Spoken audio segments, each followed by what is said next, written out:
Hello guys, स्वागत है आप सभी का एक नए वीडियो में। इस वीडियो के अंदर हम वीआरवी के इंस्टॉलेशन के बारे में बात करने वाले हैं।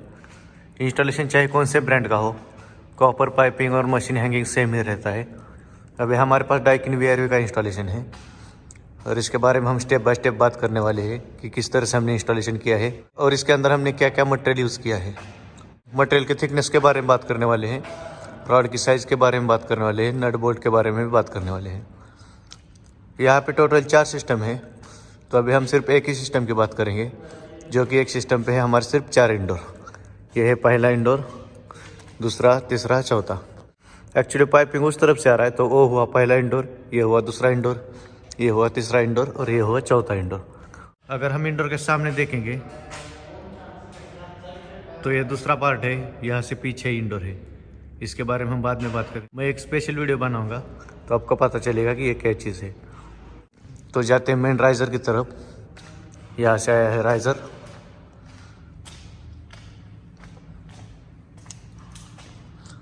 जो पाइप आउटडोर से आता है उसे हम मेन राइज़र कहते हैं। फिर यहाँ पे 2 सिस्टम के राइज़र है, ये सक्शन लिक्विड और सक्शन लिक्विड। वो सिस्टम चला गया उस तरफ और ये सिस्टम आ गया इस तरफ। ये पाइपिंग आ गया के यहाँ पे रेपनेट लगाया है। पहले रेपनेट से लास्ट रेपनेट तक 40 मीटर डिस्टेंस होना चाहिए। अगर उससे ज़्यादा होगा तो हमें सिस्टम नहीं लगाना चाहिए। जैसे कि आप देख सकते हो, ये है लास्ट रेपनेट इसका और वो है पहला। इसमें मैक्सिमम 40 मीटर तक हमें डिस्टेंस चाहिए। अगर उसके अंदर रहेगा तो कोई दिक्कत नहीं है, अगर उससे ज़्यादा है सिस्टम काम नहीं करेगा। ये सिर्फ डाइकिन की बात कर रहा हूँ, अदर ब्रांड का मुझे पता नहीं है।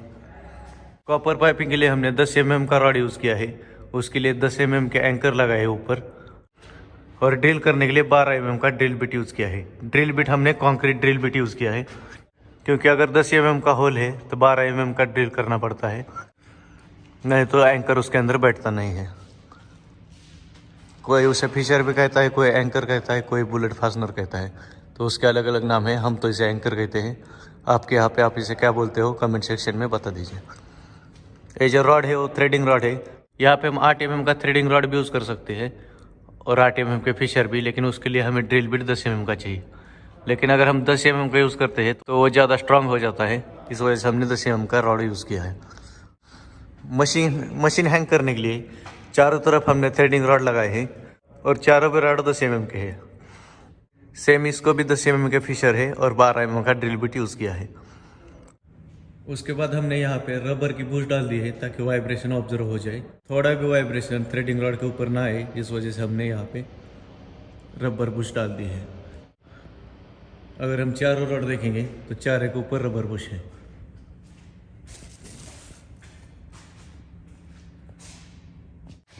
सबसे पहले हमने मशीन का मेजरमेंट लिया था और ऊपर की तरफ मार्किंग किया था। मार्किंग करने के बाद उसके अंदर फिशर मार दिए। फिशर मारने के बाद रॉड का साइज़ कट किया। जितना हमें मशीन नीचे चाहिए उस हिसाब से हमने रॉड काट दिए थे और रॉड लगाने के बाद ऊपर वाशर और नट लगाए हैं और उसके ऊपर मशीन हैंग किया है। मशीन हैंग करने के बाद नीचे की तरफ से और ऊपर की तरफ से नट और वाशर दोनों भी लगा दिए हैं, ताकि अगर किसी ने मशीन उठाया तो भी ऊपर नहीं जाएगा और खींचा तो भी नीचे नहीं आएगा। इस वजह से हमने चारों रॉड को नीचे और ऊपर की तरफ से नट और वाशर लगा दिए हैं। ये जो पावर सप्लाई का पॉइंट है यहाँ तक इलेक्ट्रिशियन ने दिया है और सॉकेट के बाद हमने कनेक्ट किया है। ये जो वायर है और 3 पिन टॉप है ये हमने लगाया है। उसके बाद ड्रेन का काम भी हमने किया है यू ट्रैप तक। यू ट्रैप के आगे उन लोगों ने कनेक्ट किया है। ये आप लोगों को उनके कॉन्ट्रैक्ट में देखना पड़ेगा कि किस तरह से आपने कॉन्ट्रैक्ट लिया है। अगर आपने ड्रेन के साथ लिया है तो आपको पूरा ड्रेन का काम करना पड़ेगा। यहाँ पे हमारा सिर्फ यू ट्रैप तक था तो हमने ये कर दिया है। अगर हमारे कॉन्ट्रैक्ट में पूरा ड्रेन का काम होता तो हमें पूरा करके देना पड़ता था। ड्रेन पाइप जो है उसे भी हमने इंसुलेट किया है ताकि उसके ऊपर ह्यूमिडिटी ना आए। अगर उसके ऊपर ह्यूमिडिटी आएगी तो पानी डिकोर के ऊपर गिरेगा और डिकोर ख़राब हो सकता है। ड्रेन के अंदर हमने यू ट्रैप इसलिए लगाया है क्योंकि अगर हम यू ट्रैप नहीं लगाएंगे तो उसके अंदर से बास आएगा, क्योंकि ये जो पानी है हमने कहीं ड्रेनेज के पाइप में कनेक्ट किया है और उसका स्मेल पूरा रूम के अंदर चला आएगा। अगर हम यू ट्रैप लगाएंगे तो उसके अंदर पानी रुकेगा और इधर का स्मेल उधर और उधर का स्मेल इधर नहीं आएगा। इस वजह से हर मशीन के अंदर यू ट्रैप लगाना बहुत ज़रूरी है। अगर हम नहीं लगाएंगे तो फ्यूचर में स्मेल का प्रॉब्लम आ सकता है और उस टाइम हमें यू ट्रैप लगाना ही पड़ता है। ये यू ट्रैप हमने खुद बनाया है। दूसरा एक रेडीमेड मिलता है, उसे भी हम लगा सकते हैं, वो बहुत ईजी है। ये यू ट्रैप बनाने के लिए हमें 4 एल्बो यूज़ करने पड़ते हैं, लेकिन जो रेडीमेड है उसके अंदर कोई भी एल्बो यूज़ करने की ज़रूरत नहीं है। डायरेक्ट हम उसे लगा सकते हैं। अगर हम कॉपर पाइप सपोर्ट की बात करेंगे तो 1 मीटर 20 सेंटी पे हमारा सपोर्ट है। आप देख सकते हो यहाँ पे एक सपोर्ट है, उसके बाद यहाँ पे एक सपोर्ट है, उसके बाद वहाँ पे सपोर्ट है। तो 1 मीटर 20 सेंटी पे हमने सपोर्ट लगाए हैं। आप क्लाइंट के हिसाब से देख सकते हो, हमने यहाँ पे तो सिंगल सपोर्ट किया है, लेकिन हम इस तरह भी सपोर्ट कर सकते हैं। आप देख सकते हो यहाँ पे कुछ इस तरह सपोर्ट बना के हम उसके ऊपर कॉपर पाइप को रख सकते हैं और इसके ऊपर कॉपर पाइप रख के हम केबल टाई से उसे टाइट कर सकते हैं या फिर उसे ड्रिल करके सेम क्लैंप उसे लगा सकते हैं।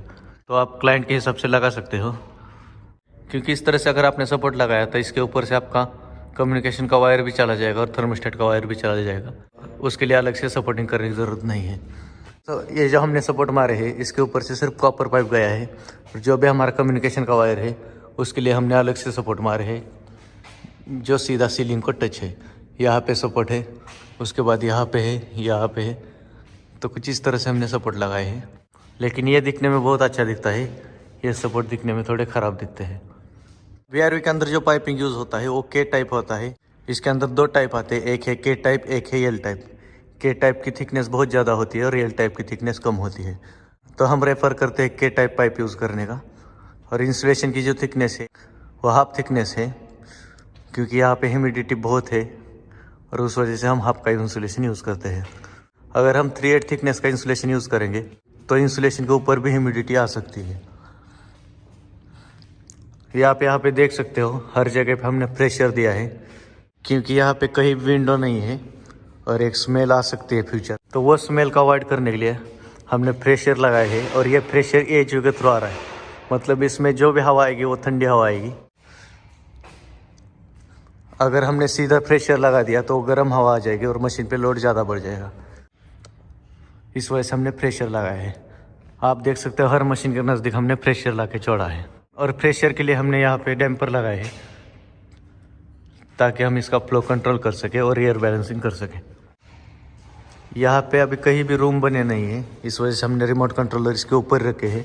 ये ऑफिस जब भी रेंट पे चला जाएगा और उन लोग दीवार बनाएंगे, वो टाइम उन्हें जहाँ पे थर्मोस्टेट चाहिए वहाँ पे उन लोग लगा देंगे। लेकिन अगर थर्मोस्टेट पॉइंट रेडी है तो हमें वहाँ तक वायर ला के थर्मोस्टेट लगाना पड़ता है। फॉर एग्जांपल अगर यहाँ पे थर्मोस्टेट होता तो हम यहाँ पे वायर ला के यहाँ पे थर्मोस्टेट लगा देते थे। अब ये भी डिपेंड करता है किसके कॉन्ट्रैक्ट में है। अगर हमारे कॉन्ट्रैक्ट में है तो ये पूरा काम हमें करना पड़ता है। अगर इलेक्ट्रिशियन के कॉन्ट्रैक्ट में है तो ये पाइप पूरा इलेक्ट्रिशियन लगाएगा, हम सिर्फ उसके अंदर वायर खींचेंगे। तो गाइस यही था बेसिक वीआरयू के इंस्टॉलेशन के बारे में। अगर आपके फिर भी कुछ डाउट है तो आप कमेंट बॉक्स में हमें पूछ सकते हो।